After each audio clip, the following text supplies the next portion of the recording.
Pinagtawanan ng mga kaklase niya ang binatang basurero. Isang pangyayari ang magiging dahilan upang kainggitan nila ito. Tanghaling tapat ng Sabadong iyon, walang pasok sa eskwela ang binatang si Mikoy.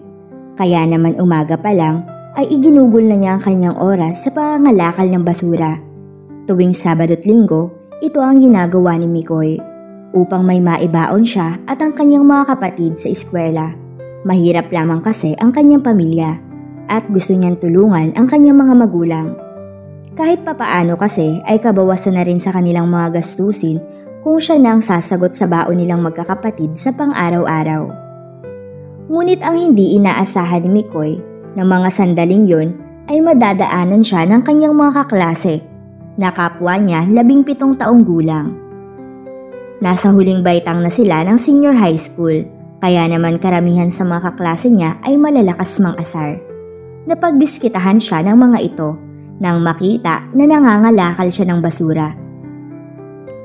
Kaya pala laging mabaho sa tuwing papasok ka sa school.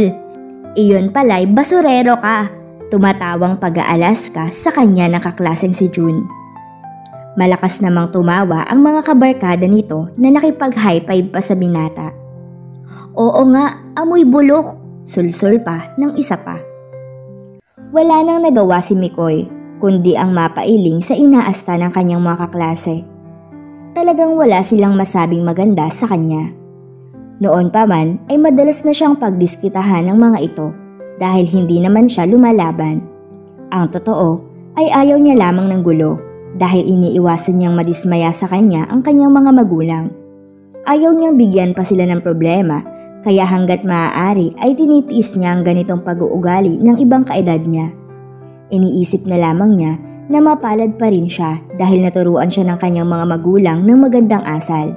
Hindi tulad ng mga ito na animo mga hindi nag-aaral. Nagpatuloy sa paghalukay ng basura si Mikoy. Bagamat bahagya ng kumakalam ang kanyang sikmura ay tiniis muna niya iyon. Lalo na nang isang bagay ang makuha niya sa basurahan. Isang kumikinang na bato. Bagamat nababalot ito ng putik. Napakunot ang noon ni Mikoy. Ngayon lamang siya nakakita ng ganoong kagandang klase ng animo kulay asul na batong kumikinang.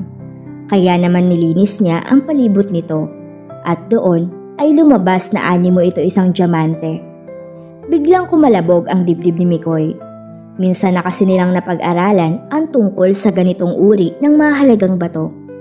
Kaya naman para siyang nahihibang nang takbuhin niya ang pauwi sa kanila upang alamin ang tungkol dito. May-ari ng isang naluging jewelry shop noon ang kanyang ninong. Kaya naman dito siya unang lumapit. Bukod kasi sa may alam ito ay malaki ang tiwala niya rito dahil ito ang palaging tumutulong sa kanya. Ganoon na lang ang gulat at tuwa ni Mikoy nang makumpirma ng kanyang ninong na ang napulot niya pala ay isa sa pinakamahal na diamante sa mundo. San mo to nakuha, Mikoy? Napakahalaga ng ganitong klaseng bato, sabi sa kanya ng kanyang ninong na agad namang sinigundahan ng kanyang ama. Sa basurahan po, sagot naman niya. Nabigla sila at bahagyang nagduda. Bagamat wala rin naman silang makitang dahilan upang magsinungaling siya tungkol doon. Kilala naman kasi nilang mabait na binata si Mikoy. Hindi ko po alam kung paanong napunta sa basurahan ang bagay na to, pero sigurado akong hulog ito ng langit para sa atin. Inay, itay, ito po ang magsasalba sa atin sa hirap, umiiyak na ani ni Mikoy sa kanyang mga magulang. Habang pinakukumpirma nila sa isang eksperto sa tulong ng kanyang ninong kung totoo nga ang bagay na yon. Maraming proseso ang dinaanan nila Mikoy upang maibenta ang nasabing diamanteng nagkakahalaga pala ng $3 milyong. Naging instant bilyonaryo ang kanyang pamilya. Dahil sa himalang natanggap ni Mikoy, nabunga pa rin naman ang kanyang kasipagan.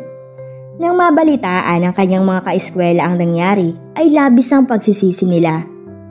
Napagtanto nila na hindi mo talaga masasabi ang buhay ng tao.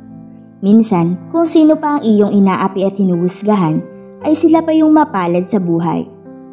Ngayon, ay napakayaman na nila Mikoy.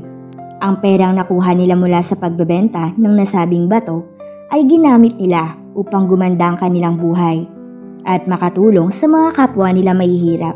Ibinalik ni Mikoy sa nangangailangan ang kabutihang pinarana sa kanya at dahil doon ay patuloy pang gumanda at mas naging masaya ang buhay ng kanilang buong pamilya.